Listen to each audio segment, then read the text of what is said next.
for liftoff in T-minus 30. Stand by for further instructions, Minnesota Black Robe Regiment. Secondary guidance systems engaged. Minnesota Black Robe Regiment, it will be on my mark.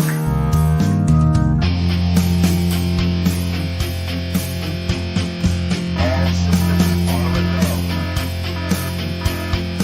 All systems are a go. Minnesota Black Robe Regiment, you are over the target. You are authorized to fire at will.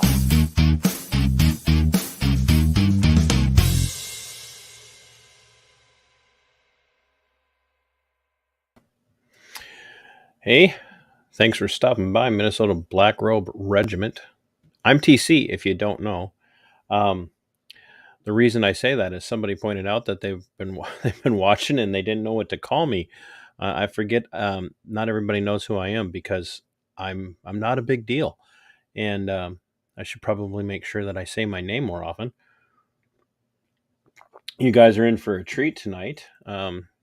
I got Clint Russell from Liberty Lockdown podcast coming on here in about 5 minutes. And he's going to come on. He's going to tell us a little bit about his journey from California to Florida and a little bit about his journey from an entrepreneurial business owner to podcaster extraordinaire. And I say that not to suck up, but Clint is his show, Liberty Lockdown, is in my top 3 weekly. It's him, Tom Woods, and Monica Perez. And the reason why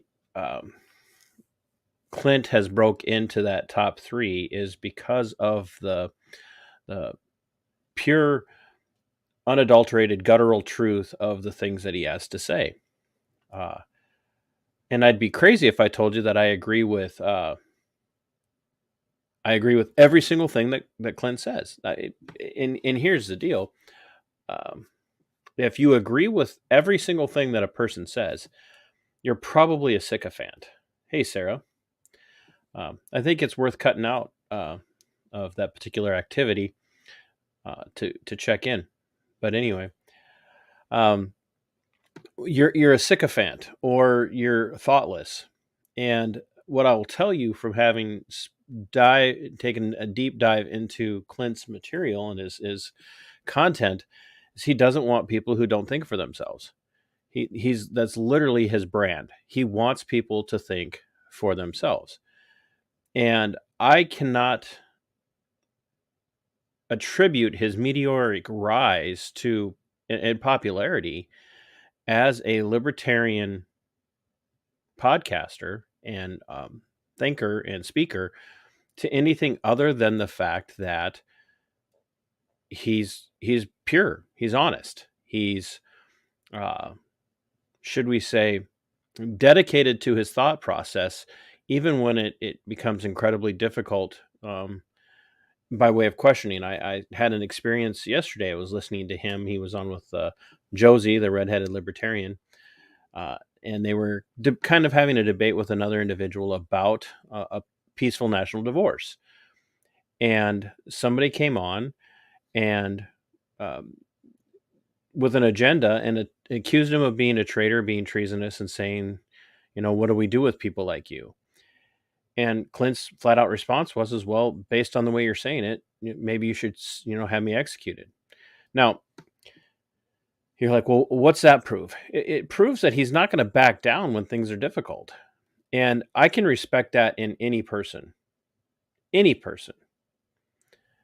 because I know the feeling.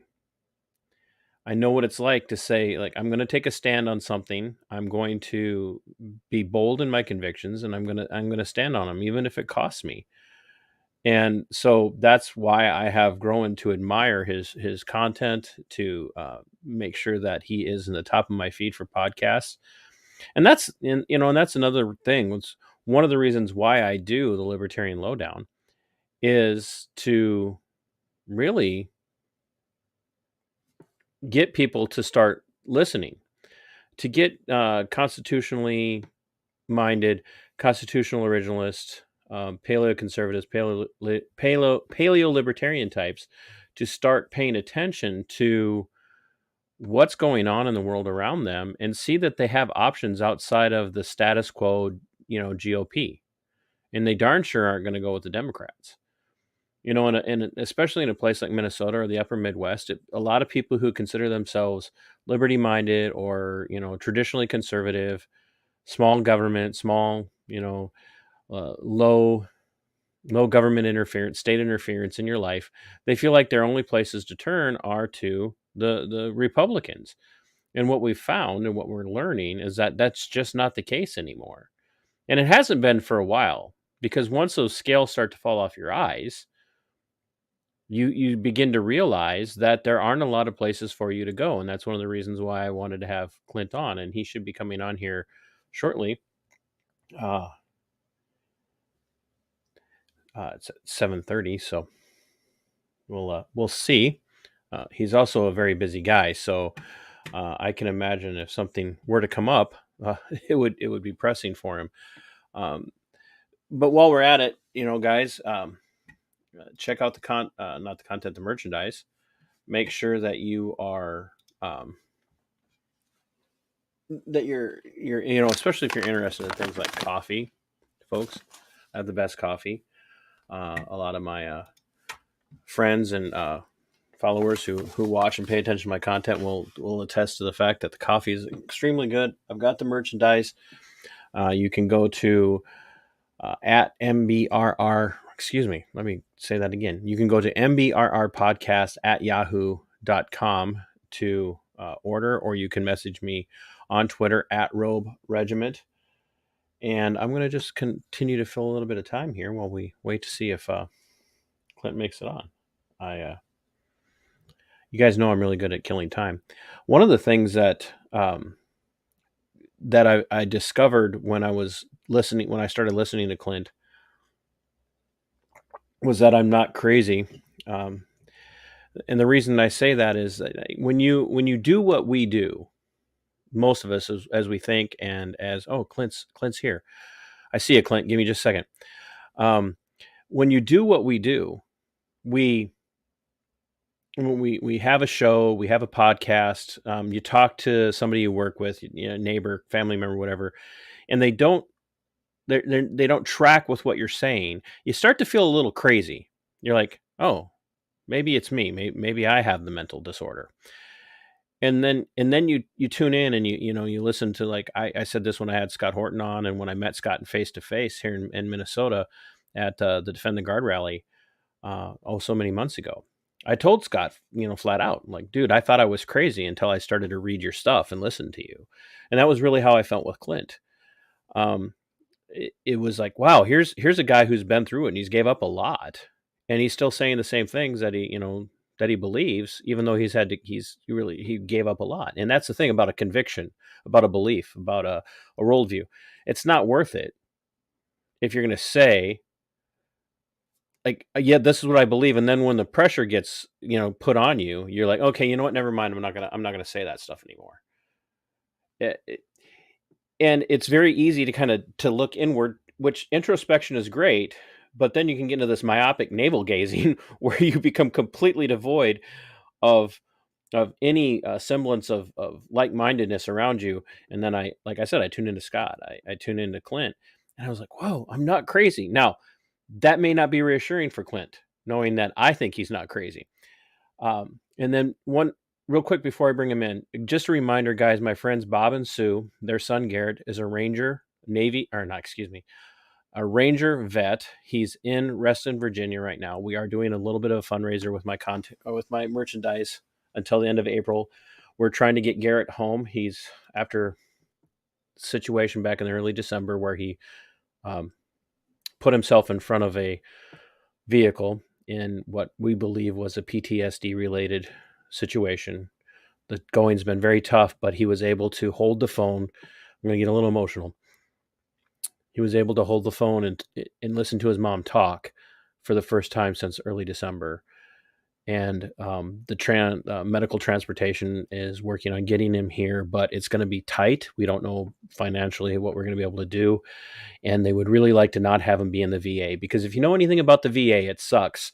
They just as soon kill you as help you. But right now, the only option that he has is a VA here in Minnesota, and we're working on bringing him home. So without any further ado, Clint, thank you so much for making time for me tonight. Oh, my pleasure, man. And yeah, it always makes me feel better when people say I make them feel like they're not crazy.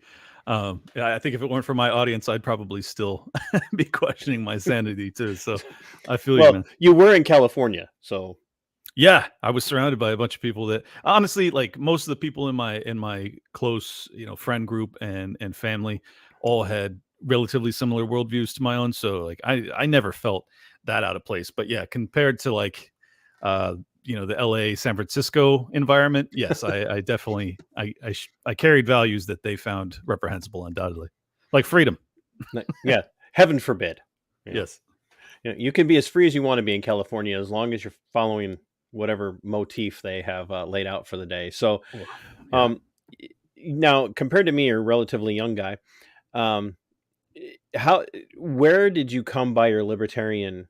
And I use the small L libertarian as opposed to the party, but your libertarian values, and because you're firmly ensconced in the camp, it's like there's no backing down for you. No, definitely not. I mean, I think yeah, I've told the story many times, but my dad, discovered libertarianism in the 1970s, and I was born in the 80s. So, by the time he was raising me, I would spend 1 week in a month with him, and we would take these long car rides out to this nightclub that he ran in Ridgecrest, California, and he would just espouse this libertarian insanity towards me. And I was 5 and 6 years old, so it was kind of like going to church almost. He was just telling me about the founders and things like that. So and also investing, and sound money, like like concepts that like young kids just don't get exposed to. So I got a very, very early education on that. And then I think that, the 9/11 moment, because I was a young man, very, very young man when that happened. I think that the war on terror, the Patriot Act, then the Snowden leaks, Assange, all of that, really just kind of entrenched me in this belief that like the state was not our benevolent overlord. It was in fact in many ways working completely counter to what I wanted to see in the world. And then by the time we got to lockdowns, it was just like, okay, the mask is off, we're ruled by lunatics, they're dangerous, they want to basically imprison everyone on earth for a year plus to deal with an airborne pathogen. And I was like, well, we're ruled by lunatics. I don't have a choice but to speak out now. So I started Liberty Lockdown, and the rest is history. What do you remember? What like? Obviously, you had a thought process. You're like, well, I got to speak out. But do you remember what day you knew for sure, and when did you do your very first show? I did a show 1 month into lockdowns, was my first episode, give or take. But I had decided, like the day that lockdowns happened, I walked. I lived in Carlsbad, and I was just I was distraught, honestly. Like I was like my entire foundation of my life had been just shaken. And I walked from my house to the beach because I knew that they were shutting down the beaches, and I just walked there. I walked there by myself, and the streets were empty, and it was like the last day of freedom is kind of how I was looking at it. That had And to have been so surreal to be. I mean, because Carlsbad's obviously not L.A. itself, but no, it's still not a small metro area. no, it's a nice little beach town. Yeah. And it's not far from San Diego proper, which Mhm. has got a lot of people. So yeah, I walked there, and I sat on the beach, and I was like kind of on the verge of a panic attack, and I just decided to meditate instead. And then on my walk back home, I was like, I'm closing my business, and I'm going to start to talk about this stuff publicly. And I had always thought about doing a podcast because I was a huge fan of Dave Smith's, and um, I just at that point it was like, okay, And you're I'm like, gonna if a do it. stand-up comic can do a podcast, I can do a podcast. No, I definitely he's a very, very gifted orator. So Oh, I knew that I had a steep hill to climb if I expected to get any audience. And honestly, I didn't really have high expectations as to what the show might become. I was just like, I'm passionate about this, and and I need this outlet, and I need to put any sort of energy that I have that is going to be self-destructive. I need to make it productive. Because I knew that the lockdowns were going to be a lot longer than they were telling us. You know, Oh, the for 15 sure. days shit, I Yeah. knew right away that ain't happening. No. And I was like, all right, I'm going to have to really just pour myself into this. And like the first 6 months of my show is just me like out of my mind. I'm like, I'm not even.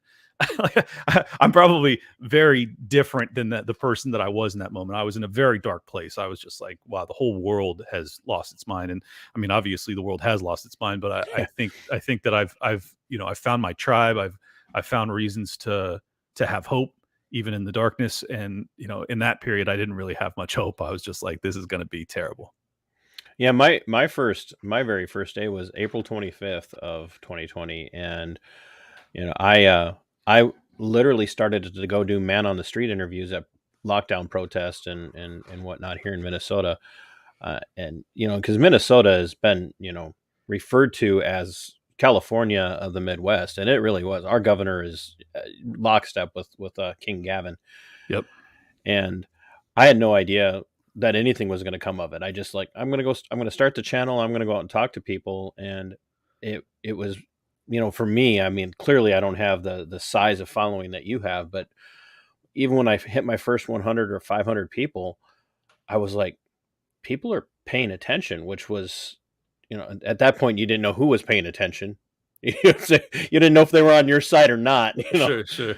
And, I welcome all my FBI agent listeners. Yeah. I'm gonna red pill you sons of bitches. They keep it just drives up the algorithm anyway, one way or another. Yeah, absolutely.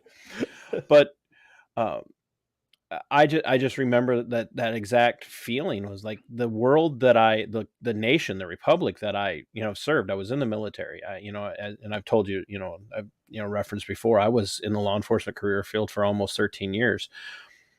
And the last people I expected to come after me were the people I was working, you know, under, and yet that's what happened.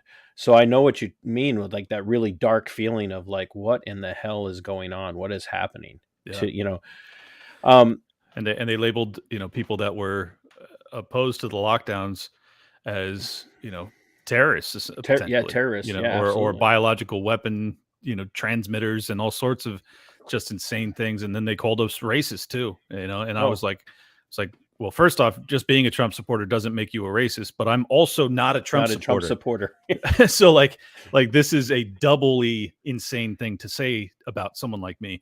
But then I just accepted like my principles matter more than labels, and I Right. don't care about anything other than trying to save this world from itself. And I know that sounds like a really lofty goal, but that's how I felt. I was like, this, like, even if I'm going to fail, like I have to try. I have to do something to let other people know that see the world similarly to how I do, that they're not alone, and like we have a chance here. And like, don't give up hope. If we give up hope, then it is actually hopeless. Like we have no possible shot of prevailing in fighting back against all of this insanity if we've already decided that it's a fruitless endeavor.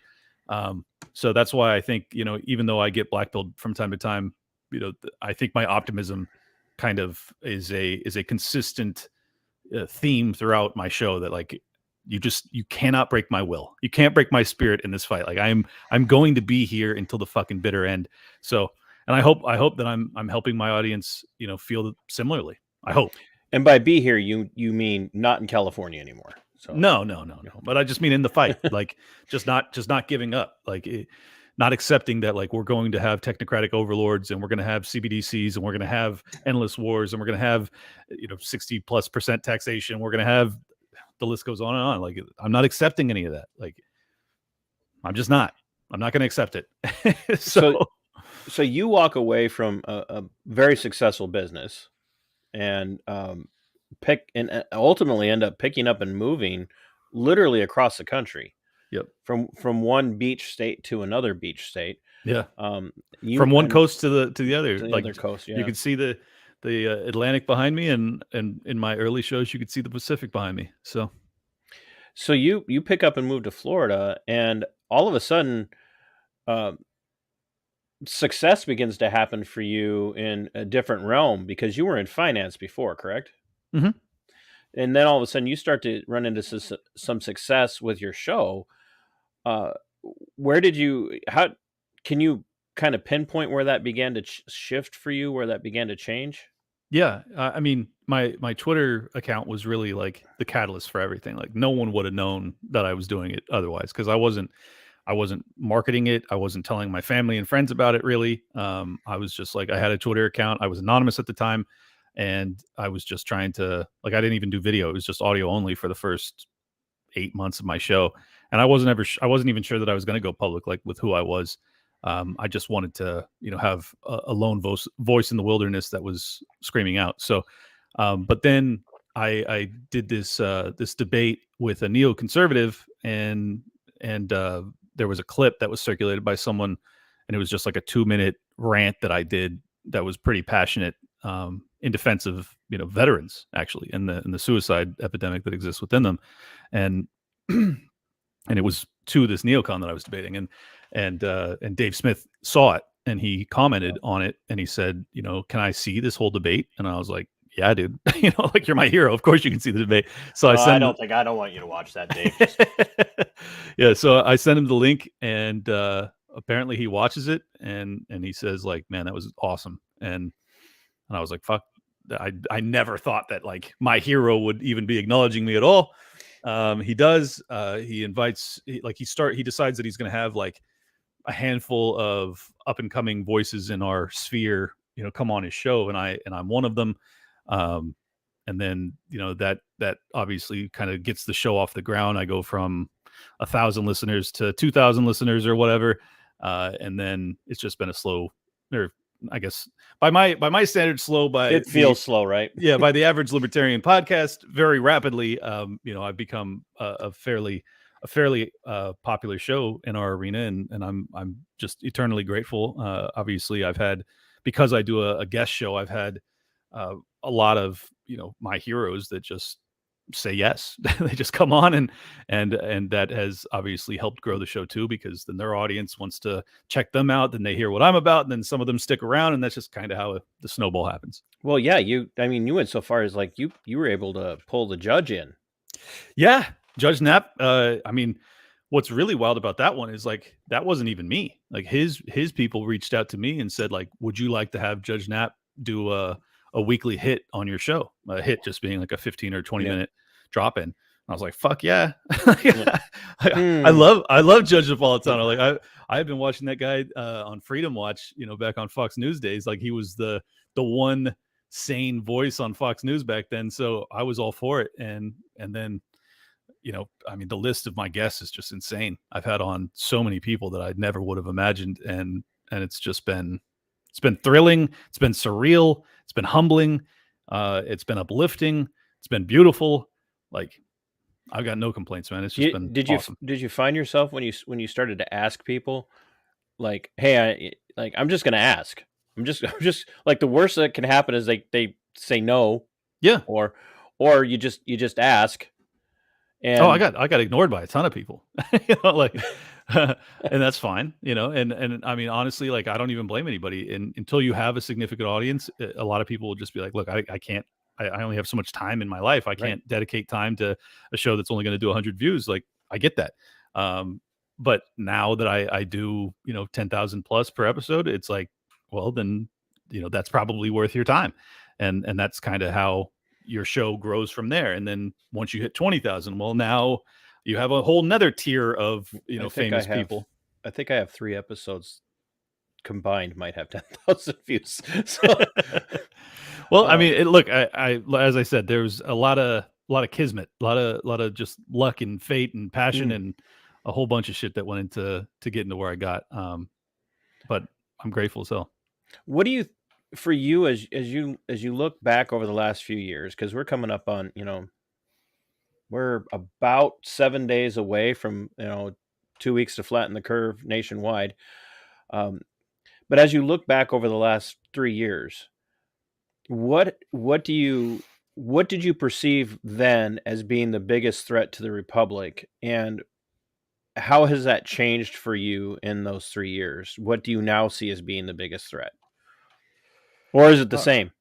Yeah, I mean, I don't know that it's changed dramatically. It's just like the urgency has sped up. Like I thought that we might see the death of the dollar when I was like a very old man, and now I'm like, oh, this could happen like in the next 5 years, like it could happen in the next decade. And and also World War III seemed extraordinarily unlikely, and now I'm like, oh, that could happen like this year. Nuclear war seemed like it probably wouldn't happen in my lifetime, but it had a chance. I mean, there's always a chance. And now I'm like, oh no, there's like probably a 10% chance that it happens in the next 20 years, just because we're ruled by lunatics. And I think that like all of those things, like I had always perceived the government as being the primary threat. I never viewed my fellow American or my fellow man Right. on an individual level as being like a real threat to me. I always viewed this faceless. I don't know what happened there. I'm sorry. It's okay. I just was waiting. I had always viewed the faceless government establishment as being by far the greatest threat to not just myself but just individual liberty. And goodness gracious, was I understating how how dangerous these people are? So much so that, well, is this on YouTube? It is, Yeah, right? well, yeah, we're so far I went through the whole thing that you went through. I didn't get to the point where they actually tried to take the channel from me, but I had two strikes sitting on my channel for the longest time, so I know how Yeah. you feel. So, Yeah. Well, that's why the reason I asked is because I didn't want to get you in trouble. But the inception point of COVID-19 and all that, I mean, that's stuff that I really didn't believe that they would do something that crazy or dangerous. And now I'm about 95% convinced that that's exactly what happened. So, that's a lot yeah. to chew on. Do you um you went out to Rage Against War Machine, and one of the critiques that I've heard a lot of people throw out there, and you even addressed it on your most recent show with your was it who'd you have on? You had I Fabian had Liberty and Keith Knight. and Keith Knight, and well, Fabian Liberty said, like, I just can't bring myself to even a single issue, go out there and be part of something with people that I have so much, where we're so diametrically opposed philosophically on so many things. And you made a pretty good defense for, like, I can walk alongside a person on an issue that's so important to the survival of humanity, like, fighting against this horrible fiasco of a manufactured war on the part of the U.S. And do you see that as building a bridge, maybe to the people that are far more to the left than what any of us could possibly dream of being, or do you think it's just a place where we can agree, but it's not going to sway them? I'm not really sure. Like I wasn't there for that. If it builds a bridge, great. I'm open to that. But I'm also not like, I'm a very uncompromising person when it comes to my belief set at this point. Like I really believe that I have a foundation that is damn near impenetrable. Like, Right. so you're not going to convince me that like socialism is the way. So if you want to become an ally to me, you're going to have to drop that at some point. Like if you're going to become an ally to me in the broader fight, but on a single issue fight, like I don't care at all what your belief is. If you think that we should have, you know, complete government ownership of industry, or if you think that the workers of the world should unite and they should take over industry, like I don't care. Like, do you want us not have World War III? Yes. If the answer is yes, like let's fucking march, dude. And to give Scott Fabian Liberty a little bit more of a steel man, he was saying that he I think was willing to allow. I think he was saying he's like individuals. He doesn't have a problem with them marching. It was the Vanguard Libertarian Party, Right. working with them. But then he also said in a tweet, which I forgot to bring up during our interview, but he said, I'm glad that I stuck by my principles and I didn't go. So he is basically saying like, no, I don't want to march with these people. Or maybe he's saying, I don't want to endorse the LP going down this path because I think that it's self-destructive to our brand or whatever. Do you think some of that could be the fear of what the LP literally just worked so hard to overcome, which was a very hard left lean in the Libertarian Party, and the rise of the Mises Caucus in particular really kind of put that to death. And I think a lot of people are shy of that. Yeah, maybe. I mean, I don't know. I know you can't speak for him, so yeah, I think that like people need to be more confident and comfortable in who they are. Right. Like, well, sure, you could say like, okay, the LP shouldn't be having coalition marches. Like, if that's your belief system, that's fine.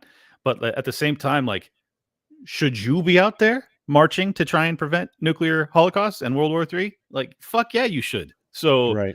Like, I think you can carry both of these thoughts in your head at the same time too. I personally think that what the LP did was beautiful, and it was like this was the only way that they were going to get a sizable crowd that would have been newsworthy, that would have created some sort of PR, some sort of stir, some sort of discussion when it came to the path that we're on, and that happened. So like that's a win. That's a fucking win. And does it mean that we're going to prevent World War III? Probably not. It means probably not. These people are out of their fucking minds and they're going to probably do whatever they want. But like, I'm going just the same with my show. Like, is my voice going to change the world? Probably not. But I'm going to fucking try. I'm going to try. And I think that a lot of people are just black-pilled as hell, man. I think a lot of people are just like, one person can't change the world. And I'm like, I don't believe that. I don't believe it. Like, Joe Rogan is one person. He has definitely changed the world. He has. Like, you can say maybe it's not to the exact worldview that you want to see, but like, if it weren't for Joe Rogan, we would have had very few outlets for broad reach discussions about the insanity that was lockdown and the insanity that was the COVID treatment and everything else, or the origin story or any of that stuff. Like that one voice, that one platform fucking really did change the world. And he's shown that once you build that base, you can literally become uncancelable. Yes. Try saying that. I'm sober and I can't even say that word.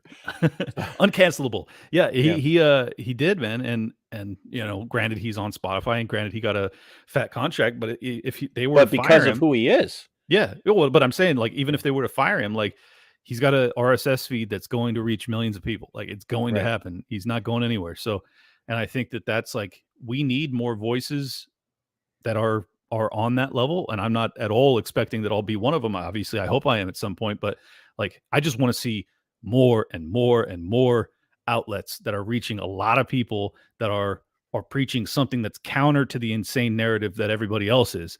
And like, whatever we can do, all hands on deck. Let's go.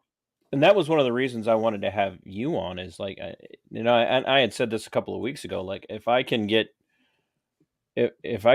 people who maybe are just like, they know me. So, that the old saying of familiarity breeds contempt, right? Oh, well, it's like, nobody's going to listen to you. We knew you back then. And I'm like, okay, fine. Then don't listen to me. I'm not saying that to people who do listen. Please keep listening. But, and then tell more people to listen. But if I have to point people to someone and they would rather listen to you, and I meant what I said, if they would much rather listen to you because they don't know you the way they know me, I would rather them listen to you and have that worldview that they're struggling with defending change. Because it's, to me, that's one of the biggest problems that Minnesota has is here, I call them like normie cons here in Minnesota, that they're genuinely actually conservative, but they just kind of have the standard trope of everything they support. We vote GOP. We're always back to blue. Every war is a good war because war is a good thing because, well, we're conservatives and therefore we have to back the military industrial complex. And like, okay, fine. Don't listen to me. Then listen to Clint. Listen to Scott. Especially when it comes to war, listen to Scott. Well, honestly, I think they might be better off with me because Scott is even like too scary for me sometimes. So like, it just depends. He knows how to spit it out. That's for sure. Oh, he does. He does. And I mean, the guy's great. And for, people that are already in our camp, he's extremely palatable. But I think for some people who are like more in the normie Mm. camp, like going straight to Scott Horton may be a stretch. Like maybe you need a bridge, and maybe I'm not that bridge. Maybe Tom Woods is the bridge. Maybe Dave Smith Right. is the bridge. And then you get a little bit more radicalized and you're like, oh, let me check out this Clint guy. He seems kind of crazy. And then you go like, all right, let's check out this Scott Horton guy. Like whatever the path you have to take, like I'm all for it. And I think that that's the other thing that like really fucks up a lot of people in this space is like there's this kind of starvation mentality where a lot of people think that like, oh, if they listen to him, they won't listen to me. It's like, dude, forget all of that. Like Right. my perspective is like how many people can, and it's funny because like I am an individualist and I'm like that's all the stuff I preach is about individuality for the Right. most part. But at the same time, like I am very much cognizant of the collective effort that all of us in this sphere are putting in. And like, can we collectively reach the collective? Can we reach it? And like, what percentage of the collective can we reach it? Like, this is why I despise the people that shit on Dave Smith. Like first off, I find Dave to be a great and sincere human being, and I think that his message is beautiful and awesome, and he's great at doing it. But also, like if you do have some differences of opinion, like can you not respect when the guy goes on there and he wakes 10 million people up to the tragedy that's happening in Yemen or the perilous path that we're on in Ukraine? Like you can't appreciate that. You're gonna hate on him Right. for some out of context bullshit, like or a joke he said on Legion of Skanks. Like you're like I really do think that these people, in my opinion, they lack perspective and they also are just awash in jealousy. Honestly, like I think that's, and I like because I really do approach this in a as egoless a fashion as possible. Like I am genuinely driving for something so much bigger than myself. Right. And I feel like the best people in this sphere are all doing the same thing. And Scott Horton's a great example of that. That dude is completely just obsessed with waking people up to the military industrial complex and preventing the next war and ending the current wars. It is fucking beautiful. It's beautiful to witness. This is why he is just such a beautiful person to me, even if he comes across as crass and brash at times.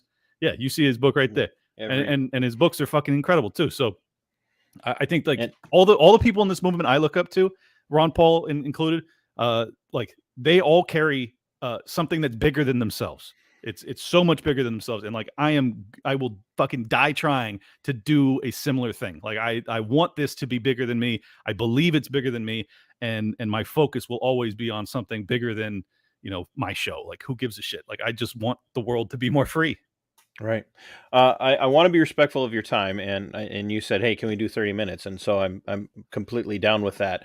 So I don't I want to got like push 7 minutes. Yeah, I don't want to. I know you got a lot of things going on, so I don't want to push you too much. But I'm going to ask a couple of like kind of rapid fire things. For the person out there who's afraid to, pass off an idea because they don't want to sound like they're stealing it from someone, and I know that you get this all the time because I know you listen to a lot of people and talk to a lot of people, even within the individualist camp, the volunteerist camp, the anarcho-capitalist camp, the libertarian camp. Does anybody have an original idea that they're not borrowing from someone else today? I mean, it may be somewhat original, but it's almost all rebranding of like it could be from our founders, Right. belief system or just classical liberal thought. There's that entire or the Enlightenment period. Like all of these thoughts they've been with humanity for quite a while. I think that it's what makes them new is that they're being applied into not just the modern times but also the modern technological environment. So like you can create a new idea using old concepts. So yeah, I mean, yes and no, I guess is the answer. Do you think that one person on their own, without a show, without podcast, being on the radio, being on YouTube, Rumble, or whatever, how worth it do you think it should be to them to continue to have these conversations, even if they don't feel like their feelings don't matter all the time, but even if they don't feel like they're making any inroads with the neighbors or the friends or the coworkers? Do you keep plugging away? Where do you wash your hands up and go, I can't do this anymore?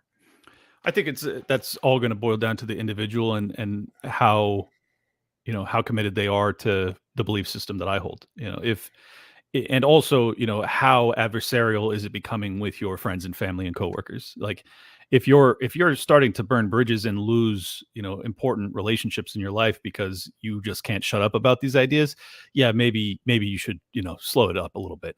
Um, but at the same time, like, I think that usually you can continue to speak your mind, but you just need to be cognizant of how you present these ideas, and try and not otherize the person you're speaking to, and try and relate to them and let them know that this is coming from a place of love, and that I do love the person I'm talking to. And like, even if we disagree deeply on what's transpiring right now, like, it's from a place of love. If you can continue with that message, I think that your relationships in life will not be as damaged just by you speaking your truth.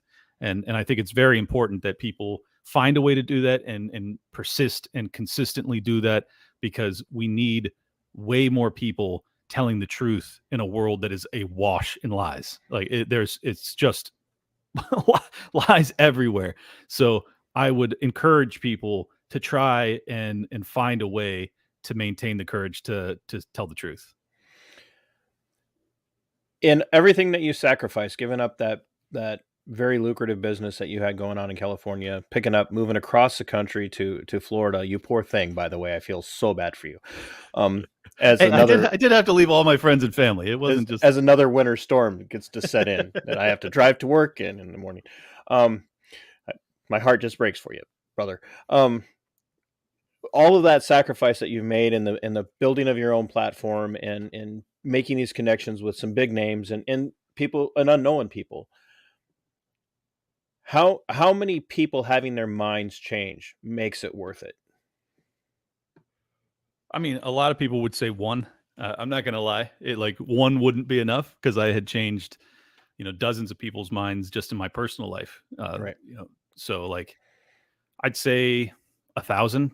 You know, if I can change 1,000 people's worldviews and instill in them, you know, a faith in not just liberty, but also in themselves and their own capacity to like change the world, like, that means I changed the world. Like, if I changed 1,000 people that are going to go out and do a similar thing that I've been doing, like, that is enough to really start to create a butterfly effect that can actually change shit. So I think that's kind of the threshold where I feel as if, like, all right, this was worth it. But if I'm being honest, like, even had I not reached that many people, I probably still wouldn't have changed anything. Like, I just felt compelled from, Right. you know, my soul. I was like, I don't have a choice here. You So, know when it's right. yeah, You and just know. it's kind of like love, you know, like, you just know when you love someone. Like, can you really describe it? Not really. It's like, you can try, but it is a sensation. And I feel like when you're on that path, there's a sensation that coincides with it, and the fire and the passion that you approach your day-to-day life with, tells you if you're on that path. A friend of mine, and I'll say this, and I'll let you give a closing thought. A friend of mine watched my conversation with Angela. I had her on. She was first episode of season 2 for me Love it. of this, and he walked away. And what's funny is I'm not a registered libertarian. I haven't registered. I have a lot of libertarian friends, and he's like, I'm registering with the Libertarian Party in Minnesota because of that conversation, because she said Awesome. everything I needed to hear. And I say this to you, I the closest I've ever come to fanboying was with Horton. By the way, I'm just going to throw. So what I'm about to say is not me kissing up.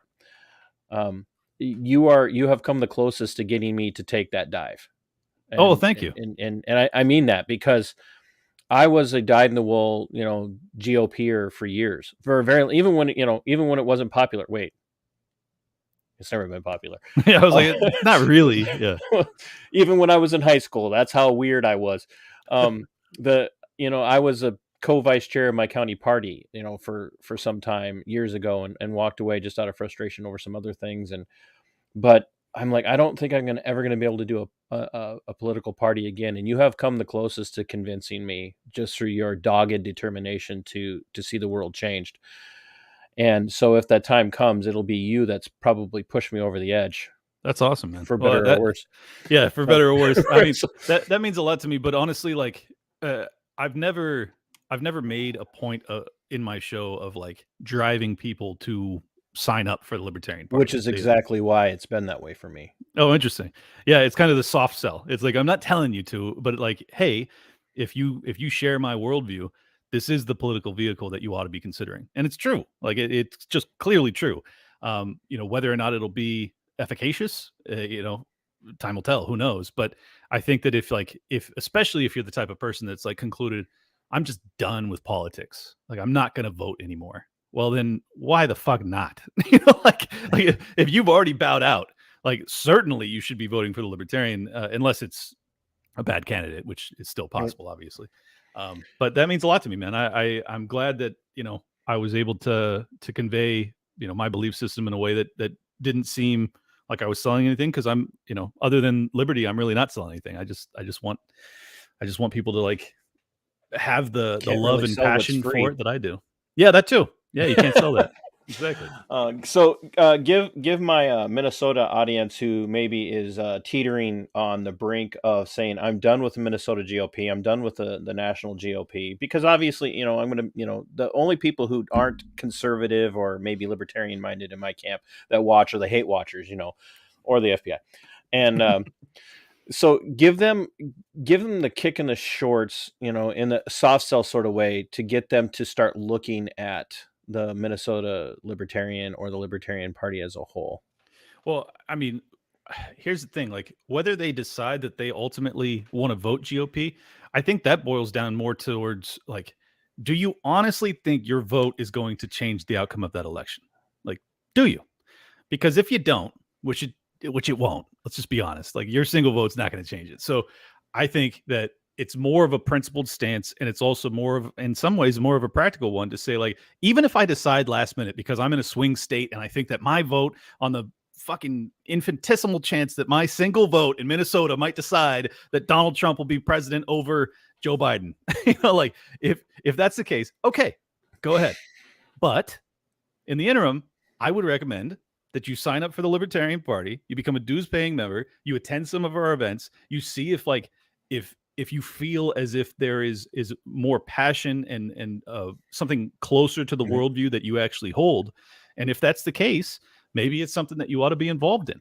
And if not, then just keep voting for the duopoly, brother. I'm not worried about it. Like your single vote ain't going to do shit anyway. So I just hope that, people stay engaged, and really I would encourage people to focus on the local more than anything. I think nationally we're probably dealing with something that is just, it's out of such hand. a, yeah, it's so out of hand that it's like, why really, spin your wheels on it. But from the local political level, like you can really change it. If you're a parent that's concerned about curriculum, by all means, if you have the time and you have the passion and the energy, please look into the, school board. If you want to look at, real local politics, look at city council, sheriff elections, like all those things matter a hell of a lot more than the national does at this point. And just don't give up. I mean, that's really more than like convincing someone whether or not they want to join the LP or vote GOP or even Democrat. Like, just don't give up. Like, especially if you're the type of person that values human liberty, like we need each and every one of you. And you're not alone. Like we actually, there's some people that are really in this fight and they mean it. So stay with us. Well, I appreciate you making the time tonight. I know you're a busy guy, and like I said, I want to respect your time. So, get your Plugs. white pill. Give your white pill plugs. I mean, plug where everybody can find you, and then it's at Liberty Lock Pod on Twitter. Liberty Lockdown on YouTube still exists. I'm sitting on 2 strikes, so I won't be able to upload there for a while, but I'm pushing almost 15K now, so I hope some more people will hop on board there. And then audio podcatchers, just search Liberty Lockdown, you'll find me. Clint Russell is the name, Russell, and I'm on a bunch of other video platforms, Rumble and Odyssey and Rockfin and all over the place. And they'll look as if libertylockdown.locals.com if you want to support my work. And that's about it, man. I appreciate you, and I'm glad we were able to make this happen. Well, thanks for making the time, and keep white pilling people. I'm gonna, man. I can't help it. Thank you so much for your time. You get out of here. I'll close up. All right, brother. Have a good night. Thanks, man. Ladies and gentlemen, for those of you who haven't heard of him, that was the esteemed Clint Russell from Liberty Lockdown, and he is a phenomenal voice. And I meant what I said. He has come the closest to convincing me to actually joining the Libertarian Party in Minnesota. Uh, of bigger voices. I have a lot of friends in the Libertarian Party in Minnesota, and I have remained somewhat distant because I want to be able to cover topics. Uh, like I'm trying to get up to their convention here as a journalist, as an independent media outlet, and I want to cover the convention if I can get in there and do it. And it's very difficult for me to be part of a party and then go cover the convention and feel like I can do it in a way that's unbiased and independent. Like, could you imagine me walking into a Democrat convention in the state of Minnesota or anywhere else for that matter, and one, they wouldn't let me in. I wouldn't jump through all the hoops they'd want me to jump through, but it would just be really hard for me because I would be debating the entire time. And kind of the same thing that would happen, like did happen at the Minnesota GOP convention this year. And so I want to be able to address it from a perspective of actually not neutrality, but journalism in the sense of independent media, doing it in a way that's fair. And that's been the one thing that's been holding me up. So my friends that are watching from Minnesota that are libertarian, and I have a friend who's making a run for the Libertarian Party chair here in Minnesota, and I massive amount of respect for her. She's a phenomenal human being, and she stands very firmly on her convictions. And she's endorsed by the Mises Caucus. I would love to see her win that chairmanship, and I would love to join the party, but I'm dragging my feet because I want to be able to cover things in a very neutral way. So for those of you that don't know Clint, head over to Liberty Lockdown, listen to him. The links are in the description of this video. He is well worth the time. If you haven't made time to listen to him, he is worth it. And like I said, I don't want to lose any of my viewers. I don't want to, lose anybody who listens to me. But if you had to choose between his content and my content, he's worth it because of the people he has connections with. So please do check him out. Once again, I am doing a fundraiser for Bob and Sue and Garrett to raise, a little bit of money to help them out with, whatever we can, even if it's put gas in the car one time. 15% of my income on YouTube, Subscribestar, Rumble, and any 15% of my sales are going to go to them at the end of April, between now and the end of April, to help them out with that, because their son put his life on the line in the war on terror, the global war on terror. Bob is a special forces veteran. He put his life on the line for the global war of terror on terror. And Sue is a vet as well. So this is a family that's been dedicated to that. And they are now firmly in the camp of no more war, because they've seen the repercussions of what it has done to the soldiers and the sailors and the airmen and the Marines. If you are out there and you're still shilling for war and pushing for war, I don't know that there's any hope for you, honestly, until you are awakened to the reality of how horrible and detrimental the war machine in this country has become. And it is high time that it ends. It has to end, so that other Garretts don't happen, so that another 22 a day don't die. We need to bring that number down, and the way to do it is to end exposing them to the tragedies that cause PTSD. Thank you for tuning in. Please share this out if you haven't yet. Like the video, comment on the video, share the video. If you haven't subscribed to the channel, please do subscribe. And if you do head over and you check out Clint, tell him that you heard about him from me. Give me a shout out when you talk to him. Find him on he's going to be easy for you to find on Twitter if you are on Twitter, because I tweet out his stuff constantly, because of how much of what he says agrees with where I land on things. So my friends and watchers and even the hate watchers and the spies, until next time, fight for your freedoms. They are yours. Fight for your liberty. It belongs to you. And Sic Semper Tyrannis. are go for liftoff in T-minus 30. Stand by for further instructions, Minnesota Black Robe Regiment. Secondary guidance systems engaged. Minnesota Black Robe Regiment, it will be on my mark.